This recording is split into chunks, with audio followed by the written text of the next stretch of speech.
Back when Grand Theft Auto got its start, everyone was clamoring to purchase a supercar. The true competitors were elsewhere, most notably the sports class.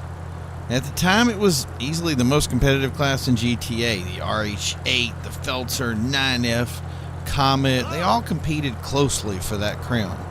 Yet one car rose to the top, the Benefactor Feltzer, all for a paltry $145,000. I'm sure many will argue that the RH8 was the best, but in my experience, the Feltzer consistently beat out almost everyone else in the hands of a capable driver.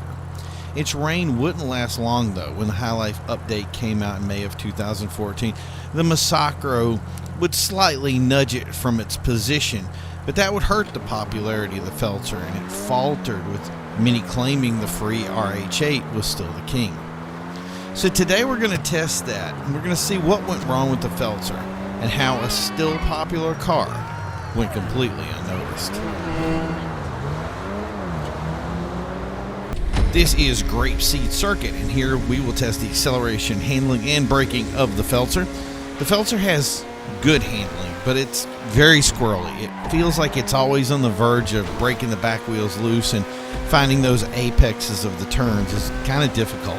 Fortunately, it has a great get up and go and adequate brakes to handle the corners. The handling is a study in contrast though, breaking free easily in turns if it goes off the road, breaking free when you push it too hard, but it's exceptional at throwing the front end into a turn and putting down the power quickly. It is indeed the combination of acceleration, braking, and handling that nudged it slightly ahead of its competition.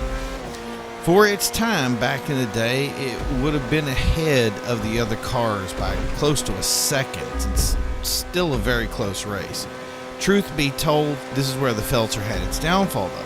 Where other cars have a comfortable zone to hit an apex through the corners, the zone of perfection doesn't really land in one area for the Feltzer. It kind of crosses over between how much you're going to push it and how far is too much. And it always feels like you're giving it too much or not enough. Its maximum effort is too much for the car, and when you let off, you can feel there's more in the tank. So finding that balance is very difficult and somewhat of a compromise. This is a typical negotiation for a race driver in a real road experience, but in a digital one, it can become very frustrating to basically settle every lap and continually question yourself if you got everything out of it that you could. This is in stark contrast to something like an RH8, where you just simply threw it through the corners, give it everything you had, and you kind of knew that was where it was going to be every lap. The point is moot though, because as the days passed, the Pariah came out, and the sports class was officially broken, and the days of picking and choosing cars kind of went away. Today it's even worse, giving up a whole 5 seconds to the fastest cars. Still, the Feltzer is a blast to drive, and it really will test you to become a better driver.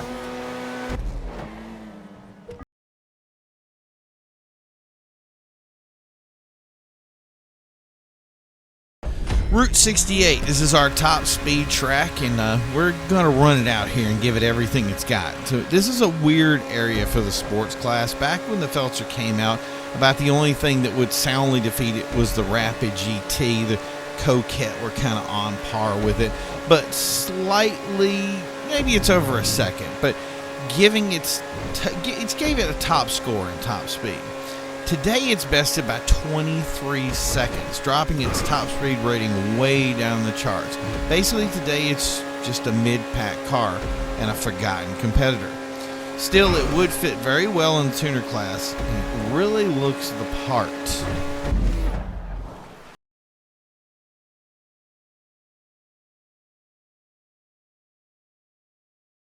Going down, test out the dirt handling of the car, and amazingly enough, the Feltzer does pretty well here.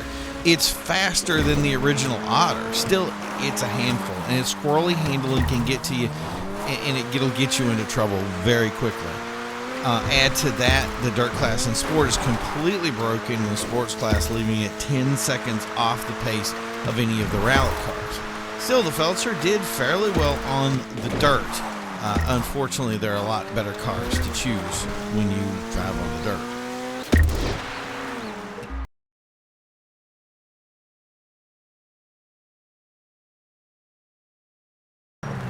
So what can I say about the Feltzer? It's still one of my favorite cars just because of its looks. New wheel options has freshened it up quite a bit, but it's still kind of a one-trick pony at a car show. That's really the conclusion. Where once it would be at the top of its game, it's now just kind of the mid-pack car. While other cars withstood the test of time, the Feltzer seemed to lose more and more ground every day. Today, it's S95s and Itali GTOs, cars that are $2 million, and the Feltzer's just chump change. It makes me hope that the first race car, the Feltzer, would get an HSW upgrade or something that would just say prove them wrong, something that would say I'm still rolling. Alas, I don't have much hope as we see the 10F come along in the next few weeks, and it'll have a wide body option. The truth was the Feltzer got too much from the start and had no room to grow, no tuner class, no HSW, no wide body. This is what you get. And although it'll always have a place in my garage, all it's got left is collector status. Thanks for tuning in to GTA Car Test Sting. We are going to have more and more content coming down the pipe. Hopefully the community competitions will give us something good at some point, but I can tell people don't even really care about that. I would love to see pursuits in maybe a creator mode, maybe some hidden checkpoint options as well for street racing. Who knows? But until then, hit the like and subscribe. Let us know in the comments what you want to see tested next. I'm still working on the testing for the tuner class cars, and hopefully I can have them along soon. So until next time, we'll see you at the track.